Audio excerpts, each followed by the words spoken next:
Game 9 a year ago. So that's quite a ways back, 6 months ago.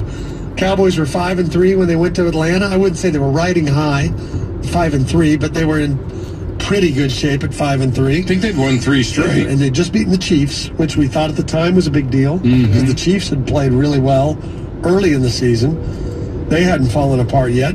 So this was a telling game. It started a 3-game losing streak that led to their missing the playoffs. Maybe the worst 3 games in franchise history.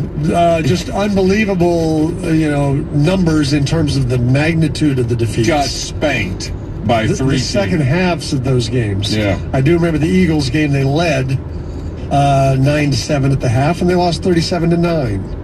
So I would say they made poor halftime adjustments. Got outscored 30-0. 30-0, as they say back where you come from. Which is all a part of episode 5 of the All or Nothing documentary. Which, for those of you with Amazon Prime, like myself, easy to watch there. Easy to find now on your desktop, iPad, wherever else you want to watch stuff. You've watched more than I have. I've watched about maybe a total of an hour and a half of this, but I've watched it in different parts, but I have watched this part that we're going to hear. Well, I watched episode 5 this morning. So I'm through the first 5 with 3 more to go. This was episode 5. This was episode 5. Starts with them beating the Chiefs. Just has a little bit of the Tyreek Hill play. And then it goes into the Atlanta game and the Eagles game. Yeah, and then the next episode begins with Thanksgiving against the Chargers. Right, which I'm looking forward to seeing because that game went well, too. Really well. But we had the producer on, 2 weeks ago? Yes, we did. Yeah, and it is a wonderful documentary. It's called All or Nothing, and you know where to find it. I don't. I'm glad that Tom got me the link. We got to get you on Amazon Prime. They're an hour each. So if you're going to sit there, you got to have an hour with puppies and stuff running around. Sometimes that's hard. You're making it sound like raising a puppy is the... I just don't have an hour. But I did watch it. I want to mention this because just to make sure we're all back in that place. Okay. Before we play something for you. Take us back to Atlanta. And make a point of it. Adrian Claiborne had 6 sacks in that game for Atlanta. He did. He had 9.5 all year. Which was 1 short of a record, tying a record. In his career, Adrian Claiborne has played 7 seasons. He had 1/5 of his all-time sack total in that game. How about that? He has 30 sacks. He got 6 of them there. Yes.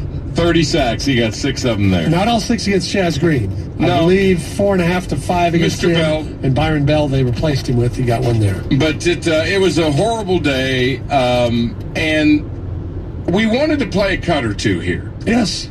And make a point from the All or Nothing documentary. This is Jason Garrett, moments after that horrific loss in Atlanta, and the fact that they didn't give Chaz Green any help, and Claiborne was running right by him and potentially taking the head clean off of Dak Prescott, their franchise quarterback. So here he is with the team moments after the game ended. We didn't handle the adversity of the day very well. My responsibility. Okay? Understand it's going to be a fight now. It's going to be a fight. All right, again. We didn't handle the adversity of the day very well. My responsibility. Okay?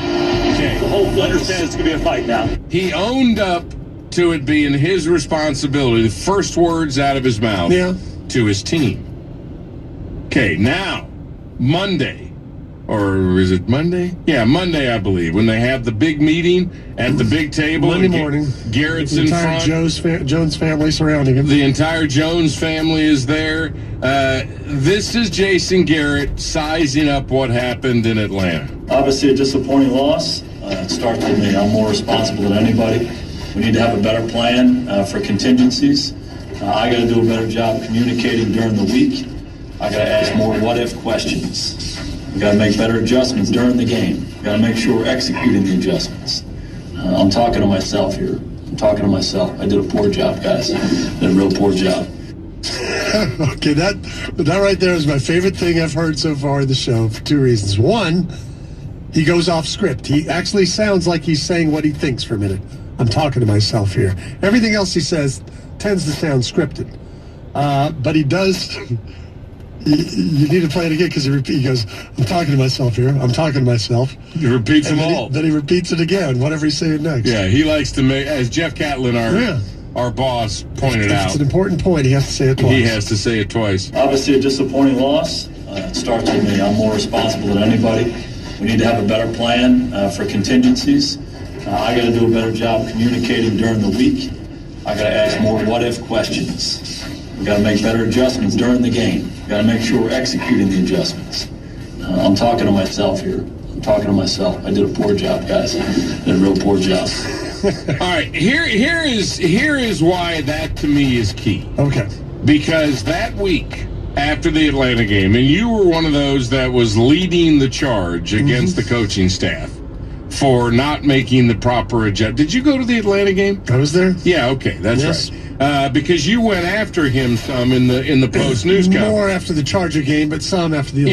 Why would he do that? Hey, what's up, guys? Man, oh my God. I don't like confrontation. I really don't. I try to avoid it at all times. Now, I pull up back into my driveway and, from work.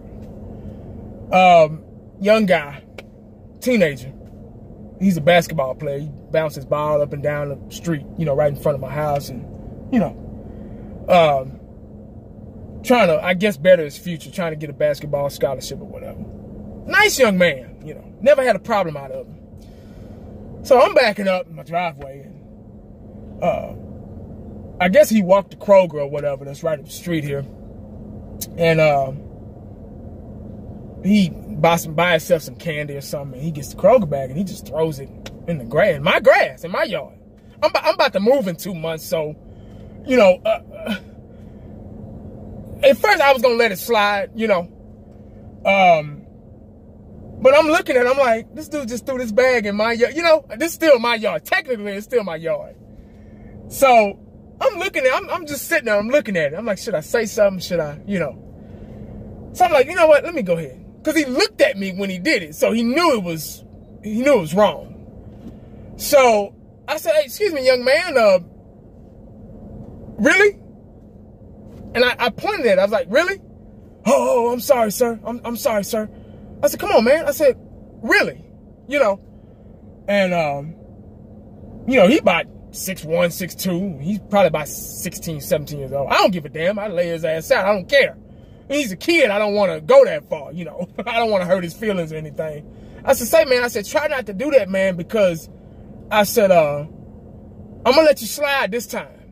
But the next time, you don't try not to put no trash in nobody's yard. Don't litter like that. Because one, I said, if the police catch you, they'll find your ass. I said, you get me? And I said, I don't know, if you stay, I know you stay in the neighborhood, but don't do that shit no more, bro, for real. But anyway, guys, what you just heard was audio from All or Nothing, Jason Garrett running his damn mouth about the Atlanta game and what he should have did, yada, yada, yada. Now, I'm going to make this real quick because my battery's probably about to die in a minute. The All or Nothing series doesn't really impress me because it's a reality show to me, and half of it is scripted. And what I mean by scripted, not really scripted, but they know the camera is on them, so they're going to front. It's a big front, 50% of it is hard work and dedication and the football atmosphere on and off the field. Okay. And the other 50% is, okay, I got the camera on me. I'm going to sound like a great coach. I'm going to say what they want to hear and what the fans want to hear, yada, yada, yada. See, now, the problem I got with that audio is because right after that game,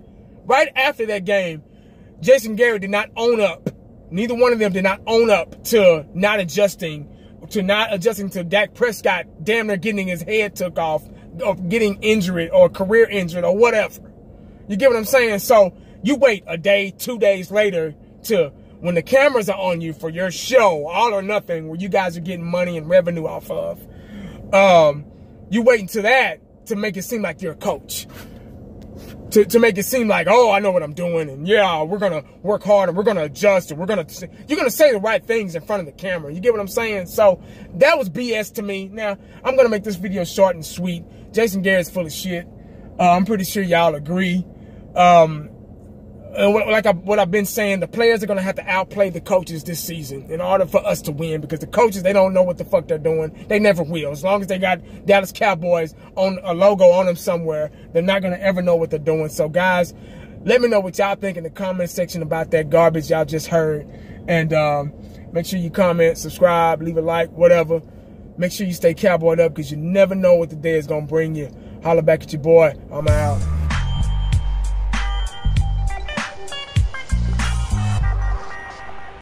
And the only thing else I got to say is,